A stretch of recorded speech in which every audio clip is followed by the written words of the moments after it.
Democracy से है, लोकतंत्र से है, क्लियर है। बट एक बात यह भी है कि भूटान की अगर भौगोलिक स्थिति को देखें तो कहीं ना कहीं भारत और चीन के बीच में यह बफर स्टेट का काम करता है ना। और यह पूरी तरह से भू आबद्ध देश है, लैंडलॉक्ड कंट्री है। इसकी कोई भी सीमा समुद्री रेखा से नहीं मिलती, यानी इसकी कोई भी सीमा समुद्र से नहीं जुड़ती है। और भारत के लिए अगर देखा जाए तो रणनीतिक रूप से इसकी बड़ी अहमियत है, उसको हम लोग पढ़ेंगे पॉलिटिकल एंड स्ट्रेटेजिकल रिलेशनशिप में।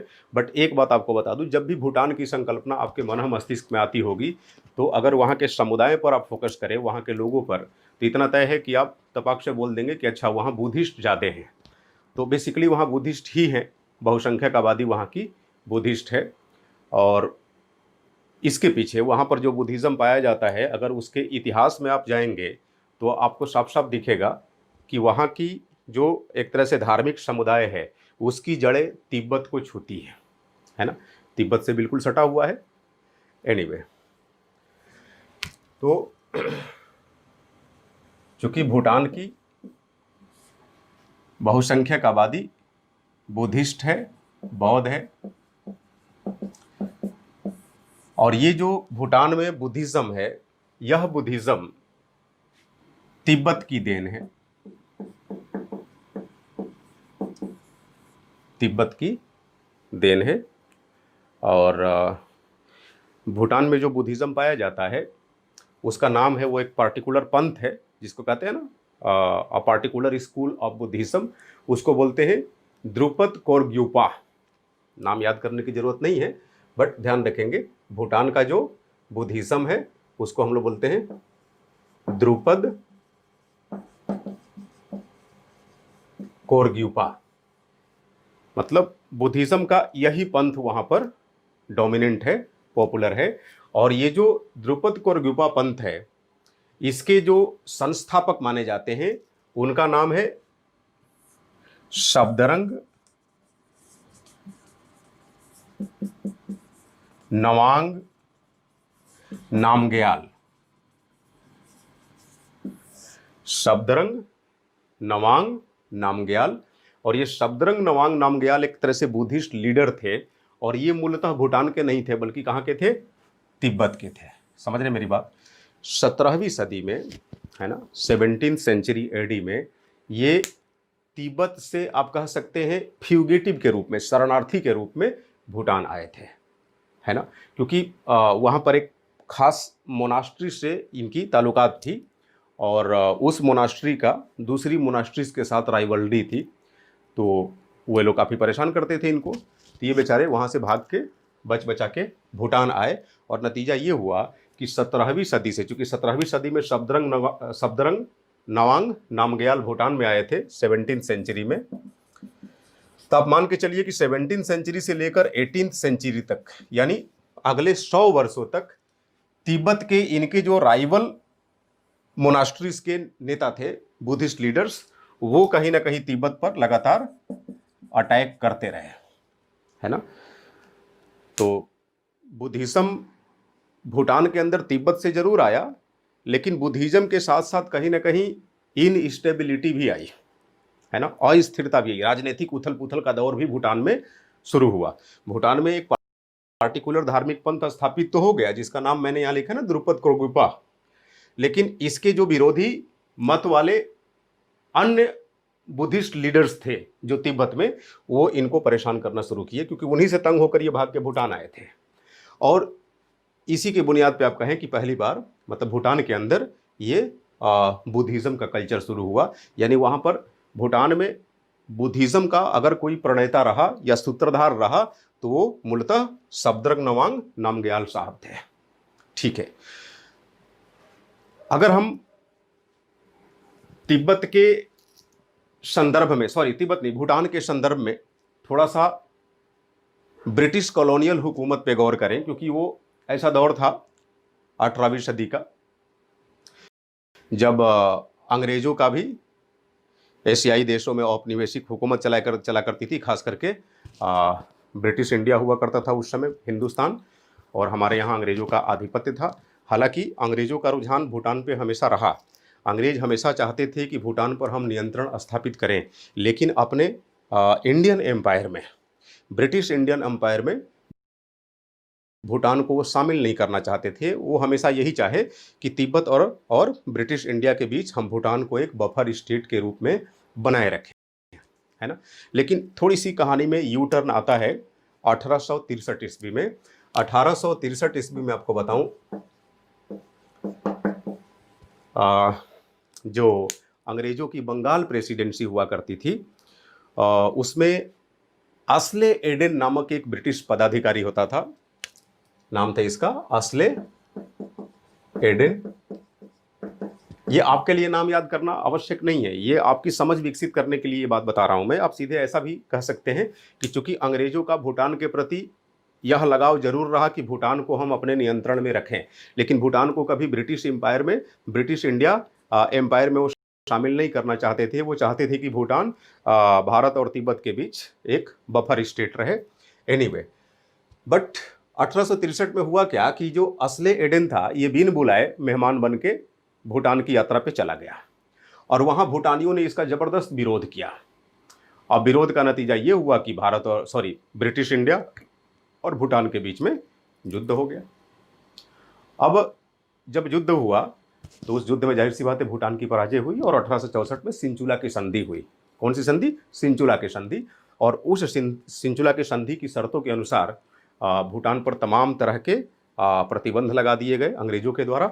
और आप सबसे बड़ी बात, जो मेजर बात यहाँ ध्यान रखने वाली है, 1864 की संधि को, इसे आप ब्रिटिश भूटान संधि भी कह सकते हैं। सिंचुला फिंचुला अगर भूल भी जाए तो भी कोई दिक्कत नहीं। ब्रिटिश भूटान संधि हुई, और उस संधि के मद्देनजर भूटान के अंतर्राष्ट्रीय संबंध को ब्रिटिश इंडिया अपने हाथों में ले ली। यानी अंग्रेजों ने, ब्रिटिश भारतीय हुकूमत के हुक्मरान तो अंग्रेजी हुआ करते थे, तो अंग्रेजों ने इसके अंतर्राष्ट्रीय संबंधों का समस्त अधिकार अपने हाथ में ले लिया। और तब से लेकर, ये मैं कनेक्शन आपको इसलिए बता रहा हूँ 1864 की संधि का कनेक्शन, क्योंकि इसका कनेक्शन 1949 की भारत भूटान संधि से है। भारत भूटान संधि से, समझ रहे मेरी बात। और भारत भूटान संधि की शर्तों के अनुसार कहीं ना कहीं आप देखेंगे कि 1864 में अंग्रेजी हुकूमत के दौरान ब्रिटिश इंडिया और भूटान का जो वैश्विक संबंध हुआ करता था, उसकी छाप साफ साफ 1949 की भारत भूटान संधि पर भी दिखता है। और 1949 की भारत भूटान संधि के तहत आपको बताऊं, भूटान, यह सुनिश्चित किया गया कि भूटान अपने अंतर्राष्ट्रीय संबंधों में जब भी जाएगा, भारत के इशारे पर ही काम करेगा, भारत के हितों के प्रतिकूल कभी नहीं जाएगा। दूसरी बात, रक्षा के क्षेत्र में अगर भूटान किसी भी तरह का सौदेबाजी कहीं करेगा, किसी भी तरह के संबंध में जाएगा वैश्विक स्तर पे, उसमें भी इंडिया से उसे ग्रीन सिग्नल लेना पड़ेगा। ऊर्जा के क्षेत्र में भी भूटान जो भी अपनी पॉलिसी बनाएगा, आप कह सकते हैं कि भारत की सहमति से ही बनाएगा। तो मिला जुला के अगर थोड़ा डिसअप्रूविंग टर्म में कहें तो आप कह सकते हैं कि भूटान किसी न किसी रूप में, हालांकि ये लिखना नहीं, मैं आपको समझाने के लिए बता रहा हूं कि अगर वर्तमान संदर्भ में देखा जाए तो एक तरह से भारत के औपनिवेशिक स्वरूप के रूप में ही ये बना रहा। हालांकि ये सारी बातें भूटान को पता है और भूटान को पसंद भी आती रही। क्यों? क्योंकि भूटान एक बेहद छोटा देश है, और जाहिर सी बात है भूटान की जो सीमा है भारत के साथ तो लगती ही है, भारत के साथ साथ चीन के साथ भी लगती है, और वो बेसिकली चीन से शुरू से ही असुरक्षित महसूस करते रहा है और भारत के साथ सुरक्षित महसूस करते रहा है, बिकॉज ऑफ कल्चरल अफिनिटी। विश्व समुदाय को अगर देखा जाए तो बुद्धिज्म की देन किसकी है? भारत की है। और भूटान का जो डोमिनेंट रिलीजन है वो कौन सा है ना? द्रुपद कौरग्युपा बुद्धिज्म का एक सेक्ट है, स्कूल है। तो जाहिर सी बात है वहाँ भी बुद्धिज्म, हम बुद्धिज्म के प्रणेता। तो इस तरह से एक कल्चरल टाइप है, कल्चरल अफिनिटी है। और ऐसे भी देखिए ना कि भूटान की जो सबसे बड़ी लंबी सीमा रेखा है वो भारत से लगती है, लगभग आप मान के चलिए 700 किलोमीटर की सीमा रेखा, खास करके हमारे नॉर्थ ईस्टर्न स्टेट से, जिसमें आपका पश्चिम बंगाल का क्षेत्र है, अरुणाचल प्रदेश है ना, असम है, सिक्किम है, इन 4 प्रदेशों को छूती है।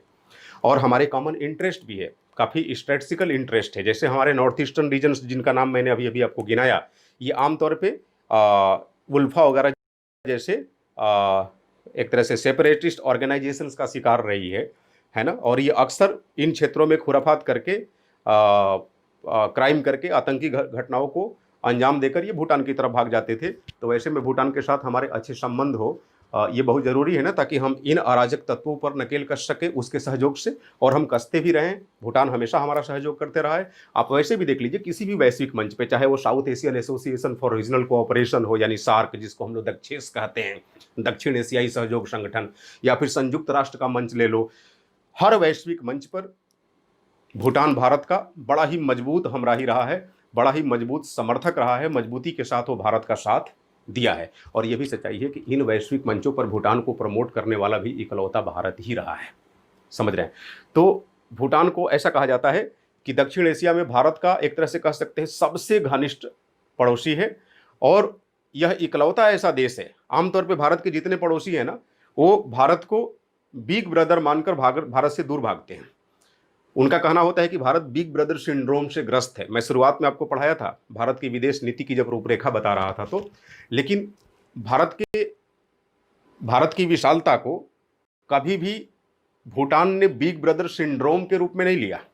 बड़ा भाई माना, लेकिन बड़ा भाई, भारत बड़ा भाई हो ऐसा मानते हुए भारत के प्रति उसने नकारात्मकता नहीं लाई। और भारत की जो उपमहाद्वीपीय आकार है, भारत की जो विशालता है, इस विशालता का सबसे ज्यादा अगर किसी ने सकारात्मक फायदा उठाया तो वो हमारा दक्षिणी एशियाई पड़ोसी देश भूटान ही है। यानी भूटान के अगर आप इंफ्रास्ट्रक्चरल डेवलपमेंट की बात करें या विकास के दूसरे मानकों पर आप बात करें, आप हर एक मानक पे पाएंगे कि उसने भारत का बड़ा ही रचनात्मक उपयोग किया है, भारत के संसाधनों का रचनात्मक उपयोग किया है, भारत के साथ अपने सहयोगों को उसने सकारात्मक तरीके से भुनाया है। समझ रहे हैं?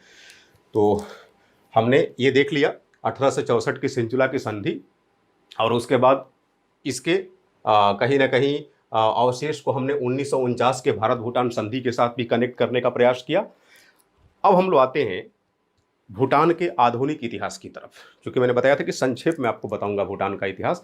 हम लोग कोई वर्ल्ड हिस्ट्री नहीं पढ़ रहे हैं, और वर्ल्ड हिस्ट्री भी पढ़ना होता है तो भूटान का इतिहास नहीं पढ़ना होता है। आपको बता दूं, सिविल सर्विसेज में आप पढ़े होंगे विश्व इतिहास का सिलेबस। एनीवे, चूंकि भारत भूटान अंतर्राष्ट्रीय संबंध को समझना है तो उसकी पृष्ठभूमि को जानना बहुत आवश्यक है। अदरवाइज आप यही सब चूखापन बिजली परियोजना वगैरह और पंखापन बिजली यही रटते रह जाएंगे, और उससे कुछ होना जाना नहीं है। क्योंकि प्रश्नों का उत्तर भी तो लिखना है ना, तो उस देश के बारे में मालूम होना चाहिए। देखो, भूटान का आधुनिक इतिहास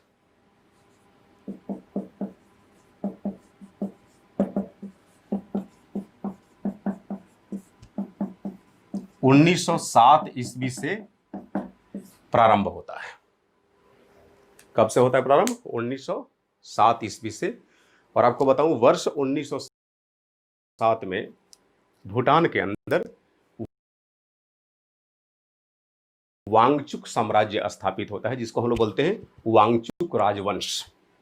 यानी 1907 में भूटान के अंदर, अभी भी देखते होंगे जितने भूटानी राजा मिलते हैं ना आपको, लास्ट में वांगचुक लिखा होगा, है ना। जिग्मे सिग्मे वांगचुक, जिग्मे दोरजी वांगचुक, है ना, जिमगे खेसर नामग्याल वांगचुक, ऐसे करके।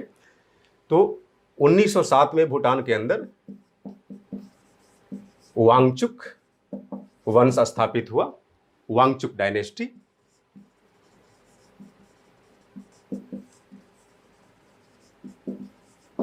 और वांगचुक डायनेस्टी का जो फाउंडर था उसका नाम था ओगेन वांगचुक। ओगेन वांगचुक, उज्जैन नहीं, ओगेन, ओगेन वांगचुक। और ओगेन वांगचुक ने, आप एक बात और ध्यान रखना, यहां मजे की बात है कि भूटान में जो राजशाही अपनाई गई, यह राजशाही किसी परिवार के द्वारा थोपी नहीं गई। ध्यान रखेंगे, भूटान में जो राजशाही अपनाई गई थी, ये बड़ा मजेदार किस्सा है। भूटान की राजशाही को हम लोग बेसिकली लोकतांत्रिक राजशाही तब भी कहा करते थे, क्योंकि वहां पर राजा को नियुक्त नहीं किया गया लोगों के द्वारा, बल्कि लोगों के द्वारा इलेक्ट किया गया। तो ये जो ओगेन वांगचुक था, भूटान के लोगों के द्वारा राजा के रूप में निर्वाचित किया गया, है ना। तो यह एक निर्वाचित राजा था। अब चूंकि आप ये कहें कि निर्वाचित भी और राजा भी, ये कैसे?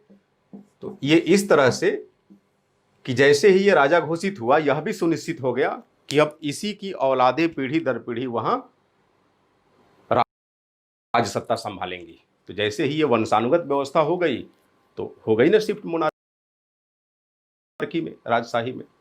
ओके, अब मैं कह रहा हूं कि एक बार भारत के प्रेसिडेंट का निर्वाचन कर लिया जाए और उसके बाद यह सुनिश्चित कर दिया जाए कि प्रेसिडेंट महोदय का जो लड़का होगा, उत्तराधिकारी होगा, वही अगला प्रेसिडेंट होगा, फिर उसका जो उत्तराधिकारी होगा वही अगला प्रेसिडेंट होगा, तो ये काहे का निर्वाचित, फिर तो ये राजशाही हो गई, है ना। हाँ, लेकिन राजशाही को जब इंस्टॉल किया गया, पहली बार स्थापित किया गया, तो निर्वाचित तरीके से किया गया, निर्वाचन के माध्यम से।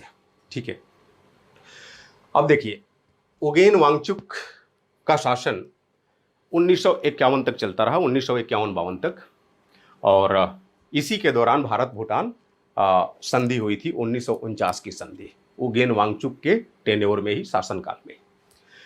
अब देखो हुआ क्या कि ओगेन वांगचुक की हुकूमत के दौरान भूटान ने पूरी तरह से बंद दरवाजे की नीति का अनुपालन किया। भूटानी लोग अपनी खास करके जो उनकी एक विशिष्ट संस्कृति है, जो उनका विशिष्ट भूगोल है, उसको पूरी तरह से विश्व बिरादरी से कट ऑफ रखा। उनका ये मानना था कि अगर हम विश्व के दूसरे देशों के साथ सम्मिश्रित होंगे, उनसे मिलेंगे जुलेंगे, तो कहीं ना कहीं हमारी जो अपनी पहचान है वो डाइल्यूट होगी, बाधित होगी। तो इन्होंने पूरी तरह से बंद दरवाजे की नीति का अनुपालन किया। हालांकि निसंदेह भारत के साथ इनका लगाव बना रहा, क्योंकि भारत के साथ तो ये एक तरह से कह सकते हैं कि नैसर्गिक साथी है भारत का। इसका एक आकलन आप इस अंदाज से भी लगा सकते हैं, इस बात से भी, आपको याद होगा 2014 में जब मोदी लेड पहली गवर्नमेंट स्थापित हुई, मोदी जी की, मोदी गवर्नमेंट, यानी मोदी गवर्नमेंट अपने फर्स्ट टेन्योर में जब मोदी जी देश के प्रधानमंत्री के रूप में शपथ लिए, तो शपथ लेने के बाद विदेश यात्रा के लिए सबसे पहला देश इन्होंने भूटान को चुना। और आपको बताऊं, अंतर्राष्ट्रीय संबंध में, खास करके द्विपक्षीय या बहुपक्षीय संबंधों में, ये बड़ा ही एक डिप्लोमेसी का हिस्सा होता है कि अगर कोई किसी देश में सत्ता परिवर्तन होता है, सरकार बदलती है, और बदली हुई सरकार जिस देश की पहली यात्रा करेगी, यानी उस सरकार का मुखिया जिस देश को प्रथम यात्रा के लिए चुनेगा, स्वतः मान लिया जाता है कि उसका सबसे पसंदीदा वही देश है। तो इससे भी आप अंदाजा लगा सकते हैं कि भारत का वर्तमान में भी, भूटान का वर्तमान में भी भारत के लिए कितनी अहमियत है। और इस अहमियत को आगे और बेहतर तरीके से जानेंगे। फिर भी मैं क्लू दे रहा हूं, भारत भूटान को लेकर इतना ज़्यादा तत्पर इसलिए रहता है क्योंकि भूटान ही एक ऐसा देश है जो तिब्बत के हवाले से कहीं ना कहीं चीन और भारत के मध्य एक बफर स्टेट का काम करता है ना। बफर स्टेट का काम तो नेपाल भी करता है, लेकिन भूटान के माध्यम से चीन आसानी से भारत का जो सिलीगुड़ी गलियारा है, जिसको हम लोग चिकन नेक कहते हैं, ऊपर वाला आपका इस साइड वाला पतला सा चिकन नेक, उसको अगर डिस्कनेक्ट कर दिया तो समझ लीजिए कि नॉर्थ ईस्ट को शेष भारत से अलग कर देगा।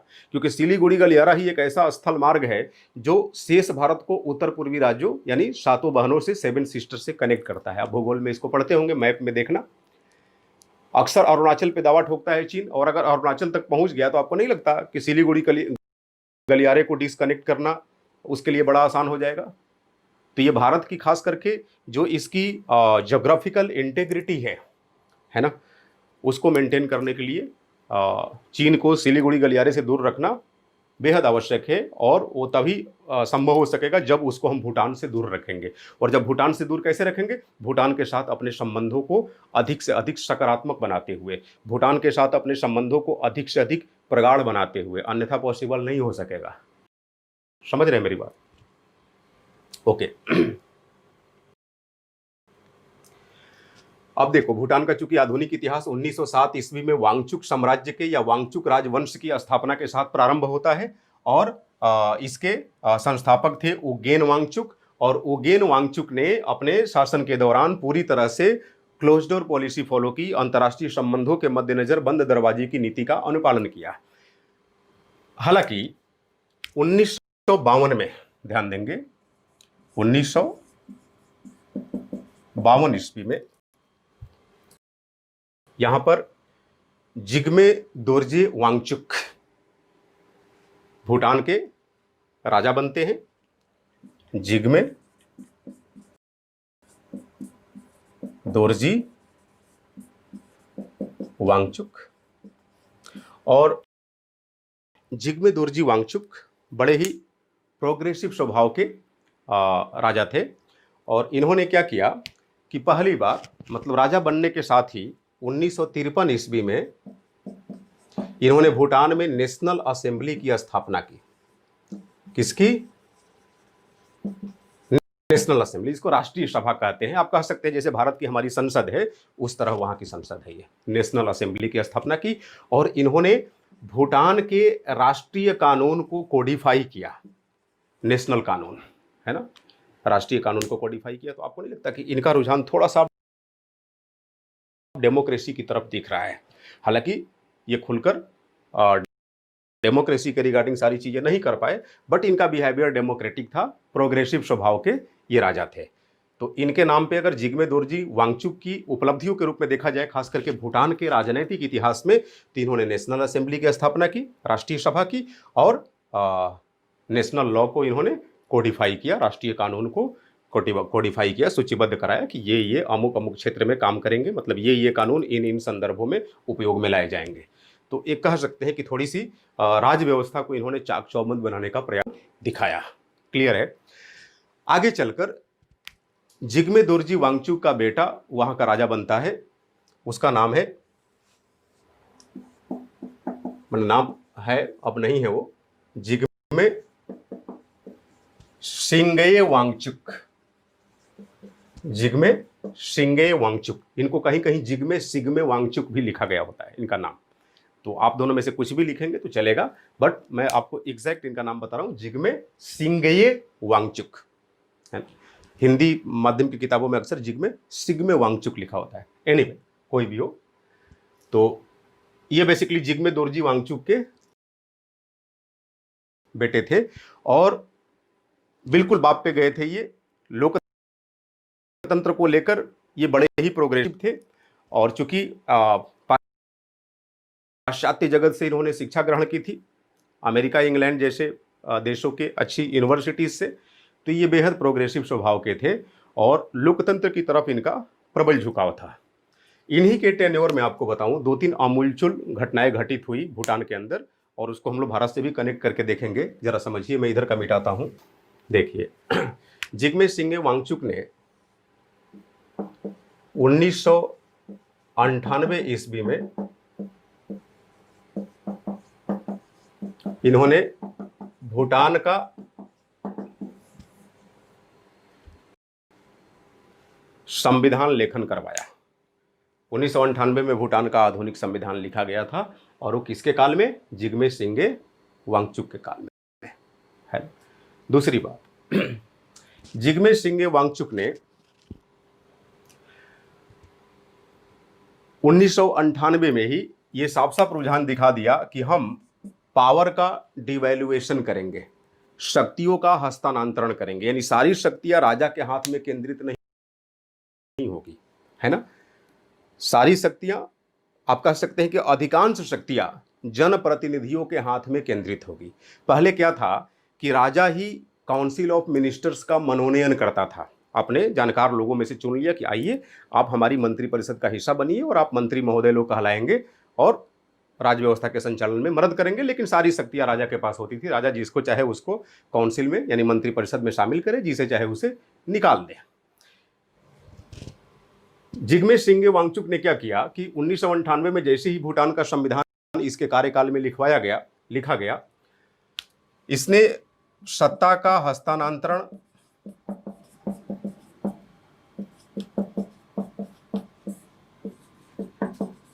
लोकतांत्रिक संस्थानों में करना शुरू किया, यानी डेमोक्रेटिक इंस्टीट्यूशन में, लोकतांत्रिक संस्थानों में और काउंसिल ऑफ मिनिस्टर्स के जो पहले मनोनयन का प्रावधान था, अब इसने मनोनयन के प्रावधान को रद्द कर दिया और यह कहा कि आम जनता के द्वारा इलेक्टेड लोग ही काउंसिल ऑफ मिनिस्टर्स में शामिल होंगे, राजा उनका मनोनयन नहीं करेगा। तो देखिए, आगे हम लोग देखेंगे भूटान की जो राजशाही है, कहीं ना कहीं राजशाही के प्रयासों से ही भूटान में वर्तमान में लोकतंत्र स्थापित हुआ। यही नतीजा रहा कि लोकतांत्रिक सरकार चुने जाने के बावजूद भी स्वयं सरकारों ने ही यह व्यवस्था की कि नहीं, भूटान में राजशाही बनी रहेगी। देख रहे हैं कैसे एक दूसरे के बीच किस तरह का कोऑर्डिनेशन है, क्योंकि लोकतंत्र किसके द्वारा लाया गया, राजशाही के द्वारा। अब जब लोकतंत्र स्थापित हो गया तो राजशाही समाप्त भी की जा सकती थी, लेकिन लोकतांत्रिक रूप से चुनी हुई सरकारों ने ही कहीं ना कहीं यह प्रावधान किया कि नहीं, हमारी राजशाही बनी रहेगी, क्योंकि हमारी राजशाही ऐसी है जिस पे हम फक्र कर सकते हैं। तो अपनी कहीं ना कहीं एक तरह से संस्कृति को बढ़ावा देने के लिए, अपने कल्चर पे, अपने राजतंत्रात्मक स्वरूप पे गर्व महसूस करने के लिए अभी भी वहां राजशाही कायम है, और स्वयं वहां की लोकतांत्रिक रूप से चुनी हुई सरकारों ने भी यही इच्छा जताई है कि नहीं, हमारे यहाँ राजशाही बनी रहनी चाहिए, चाहे नाम मात्र की ही सही, लेकिन राजशाही होगी, बिल्कुल इंग्लैंड के तर्ज पे, है ना। तो इसीलिए वर्तमान में भूटान का जो नाम दिया जाता है कॉन्स्टिट्यूशनल मोनार्की, मोनार्की शब्द को हटाया नहीं गया, संवैधानिक राजतंत्र, है ना। तो संवैधानिक राजतंत्र का मतलब सीधे हुआ कि वहाँ है बेसिकली लोकतंत्र, नाम मात्र के लिए राजतंत्र को अभी भी बनाए रखा गया है ना। खास करके राजशाही के प्रति जनता अपना सम्मान दिखाने के उद्देश्य से उसे अभी भी कायम रखी है। एनीवे, तो इन्होंने काउंसिल ऑफ मिनिस्टर्स के सदस्यों के मनोनयन के प्रावधान को रद्द कर दिया। अब ये क्या हो गए, इलेक्टिव नेचर के हो गए, अब इनका निर्वाचन किया जाने लगा। क्लियर है।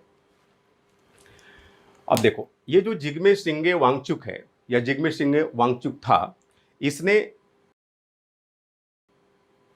आप कह सकते हैं कि लगभग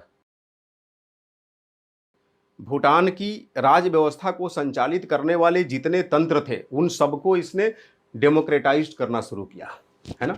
उन्हें अधिक से अधिक लोकतांत्रिक बनाना शुरू किया, और इस तरह से ये देखा गया कि ये काफ़ी प्रोग्रेसिव सोच के थे। और इन्होंने, आपको बताऊं, भूटान में चूंकि वहाँ की अर्थव्यवस्था का जो सबसे बड़ा क्षेत्र है वो बेसिकली पनबिजली उत्पादन क्षेत्र, हाइड्रो इलेक्ट्रिक पावर जनरेशन, है ना। तो इन्होंने भारत के साथ अपने संबंधों को काफ़ी प्रगाढ़ किया, और भारत के स्रोतों का, संसाधनों का बड़ा ही सकारात्मक व वैज्ञानिक तरीके से अपने यहाँ हाइड्रो इलेक्ट्रिक पावर जनरेशन को बढ़ावा देने में इन्होंने इस्तेमाल किया, और इस तरह से अपने देश की अर्थव्यवस्था को इन्होंने चाक चौबंद किया, मजबूती दिया। और आपको बताऊं, ये जिग्मे सिंगे वांगचुक ही थे जिन्होंने पहली बार भूटान के अंदर ग्रॉस हैप्पीनेस इंडेक्स, अक्सर पढ़ते होंगे आप, सकल खुशी सूचकांक, ग्रॉस हैप्पीनेस इंडेक्स की इन्होंने स्थापना की। और ग्रॉस हैप्पीनेस इंडेक्स को इन्होंने एक पैरामीटर्स बनाया, है ना, आप कह सकते हैं कि मापदंड बनाया, जिसके आधार पर भूटान के, आप कह सकते हैं, सकल विकास का आकलन किया गया। यानी भूटान हर एक क्षेत्र में किस तरीके से विकास कर रहा है, किस हद तक विकास कर रहा है, वही विकास बतलाएगा कि भूटान का सकल खुशहाली या खुशी सूचकांक क्या है ना। तो ग्रॉस हैप्पीनेस इंडेक्स को आधार बनाकर उन्होंने जिग्मे सिंगे वांगचुक ने लगभग भूटान के हर सेक्टर में डेवलपमेंट को बढ़ावा देने का काम किया। और उस डेवलपमेंट को बढ़ाने में जो सबसे बड़ी भूमिका रही वहाँ के पनबिजली उत्पादन सेक्टर की रही, hydro electric power generating sector की रही। और पनबिजली उत्पादन को बढ़ावा देने में इन्होंने भारत के संसाधनों का बेहतर से बेहतर तरीके से इस्तेमाल किया। क्लियर है। तो ये एक तरह से आप देख सकते हैं भूटान का राजनीतिक इतिहास। अब आगे अगर आप बढ़ते हैं तो फिर देखेंगे कि यहीं से चूंकि लोकतंत्र की एक तरह से औपचारिक बुनियाद रख दी गई, और 2007 में आपने देखा कि वहाँ पहला चुनाव हुआ, और उस चुनाव में आप पढ़ते हैं अक्सर कि भारत की ईवीएम्स का इस्तेमाल किया गया, इलेक्ट्रॉनिक वोटिंग मशीन का। और भूटान में एक तरह से संघात्मक राज व्यवस्था अपनाई गई, क्योंकि वहाँ की जो नेशनल असेंबली है उसको बाई कैमरल किया गया, द्विसदनात्मक किया गया। और चूँकि जहाँ भी लोकतंत्र होगा वहाँ मल्टी पार्टी पॉलिटिकल सिस्टम होता है, लेकिन भूटान में bi party political system dominant है, यानी दो ही डोमिनेंट पॉलिटिकल पार्टीज है। तो कह दिया जाता है कि वहाँ बाई पार्टी पॉलिटिकल सिस्टम है, टू पार्टी पॉलिटिकल सिस्टम। वहाँ की नेशनल असेंबली द्विसदनात्मक है, बाई कैमरल है ना। और अब वहाँ पूरी तरह से लोकतंत्र स्थापित हो गया है। क्लियर है। तो यहाँ तक हमने भूटान के संदर्भ में देखा। अब थोड़ा सा हम देखते हैं कि भूटान का भारत व चीन के मद्देनज़र क्या दृष्टिकोण होना चाहिए। तो आपको बताऊं, जैसा मैंने बताया कि भारत हमेशा चाहता है कि भूटान में चीन का एनक्रोचमेंट ना हो, है ना। क्योंकि देखिए 1959 में, थोड़ा सा हम लोग चीन की तरफ भी भूटान को ले चलते हैं। अब तक भूटान का इतिहास बताते समय या समझते समय भारत की तरफ ही उसको रखे थे। अब थोड़ा चीन की तरफ ले जाते हैं, तब और बेहतर तरीके से समझेंगे कि क्यों वो शुरू से ही भारत से सटे रहा है। सटे रहा है मतलब निकटता दर्शाते रहा है। पहली बात, वर्ष 1959 ईस्वी में 1959 ईस्वी में भूटान चाइना बॉर्डर एग्रीमेंट हुआ था, और ये 1959 में सीमा रेखा जिस तरीके से निर्धारित कर दी गई थी, दोनों ही देशों से यही अपेक्षा की जाती थी कि दोनों लोग संधि की शर्तों को बखूबी फॉलो करेंगे। लेकिन अक्सर यह देखा गया कि चीन उन शर्तों की अवहेलना करते रहा। चीन अवहेलना इसलिए करते रहा कि उसका उद्देश्य भूटान का लूट खसोट करना नहीं है, बल्कि भूटान के माध्यम से भारत तक पहुंच स्थापित करनी है। तो चीन अपनी हरकतों से बाज नहीं आया। और आपको मालूम है कि चीन तिब्बत के अंदर तमाम तरह के डेवलपमेंट वर्क करा रहा है, और भूटान और तिब्बत तो बिल्कुल एक दूसरे के सन्निकट हैं। अगर देखा जाए तो तिब्बत को अगर आधार बना दिया जाए तो तिब्बत से भारत के अगर सिलीगुड़ी गलियारे की ही बात करें तो 100 किलोमीटर की दूरी है ना। बस बीच में बाधक कौन है? भूटान है। तो अगर हम कह रहे हैं भूटान के पश्चिमी हिस्से में, मैप में आप फोकस करेंगे अपने, यहाँ तो कोई मैप नहीं दिख रहा है आपको, जैसे मैं बोल रहा हूँ अपने मन मस्तिष्क में आप विजुअलाइज करेंगे और मैप पे देखने का प्रयास करेंगे एटलस पे। अगर चीन पश्चिमी भूटान तक अपनी पहुंच बना ले तो आपको नहीं लगता कि फिर भारत के सिलीगुड़ी गलियारे या चिकन नेक तक पहुंचना उसके लिए बेहद आसान हो जाएगा?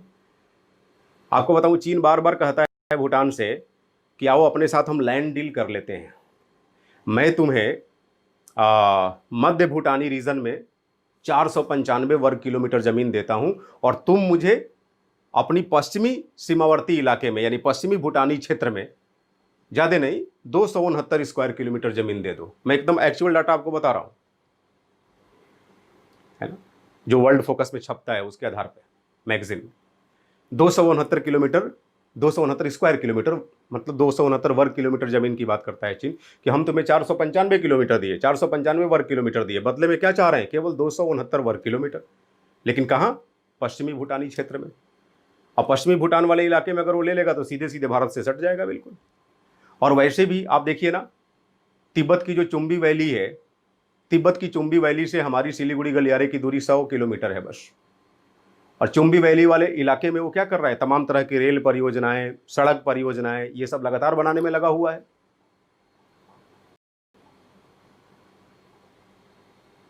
तो भारत हमेशा चाहेगा कि चीन इनसे, मतलब भूटान चीन से थोड़ा दूर ही रहे, चीन को बहुत अपने पास न सटने दे। और भूटान का भी चीन के साथ अनुभव ठीक नहीं है। बताया ना कि 1959 ईस्वी की जो एक तरह से बॉर्डर संधि थी, उसका चीन हमेशा उल्लंघन करते रहा। फिर आप देखेंगे जिग्मे सिंगे वांगचुक के टेन्योर में ही 1998 में ही, आपको बताऊं 1998 ईस्वी में भूटान चाइना पीस डील हुआ था। Bhutan China deal for peace and tranquillity बोलते हैं इसको, पीस एंड ट्रांक्विलिटी। सामान्य भाषा में कहिए भूटान चीन शांति संधि। लेकिन इस संधि की शर्तों का भी चीन लगातार मखौल उड़ाते रहा है, लगातार इसे ब्रीज करते रहा है। तो इस तरह से भूटान कभी चीन का, एक तरह से चीन के प्रति विश्वास नहीं जता पाया, या फिर उसके प्रति ये प्रयास भी नहीं किया कि हमें चीन का साथी बनना चाहिए। और ऐसा एक माहौल बन गया कि चीन जैसे भारत और भूटान दोनों का ही शत्रु हो, और इस लिहाज से भी भारत और भूटान की गलवहिया लगातार बढ़ती रही। तो अब हम लोग यहाँ पर भारत भूटान संबंधों की एक ठीक ठाक पृष्ठभूमि समझ लिए, भूटान की भौगोलिक स्थिति व उसके ऐतिहासिक विकास को देखते हुए, खास करके राजनीतिक इतिहास के विकास के मद्देनजर। है ना। आपको बताऊं 2004 में शौकत अजीज पाकिस्तान के प्रधानमंत्री हुआ करते थे, और सबको मालूम है कि पाकिस्तान चीन का छोटा भाई है, बड़े बड़े अच्छे मित्र हैं दोनों। शौकत अजीज साहब भूटान की यात्रा पे गए और उन्होंने कहा कि ऐसा करो भूटान, हमें भी अपने यहाँ एम्बेसी बनाने की इजाज़त दो, है ना, दूतावास। तो भूटान ने कहा कि आप यहाँ दूतावास बना के क्या करेंगे भाई, ऐसा क्या है यहाँ। आप वही बात है, जैसे हर देश में आप बम फोड़ते हैं, यहाँ भी बम फोड़ने का इरादा है क्या, मतलब ये बातें नहीं कहा भूटान।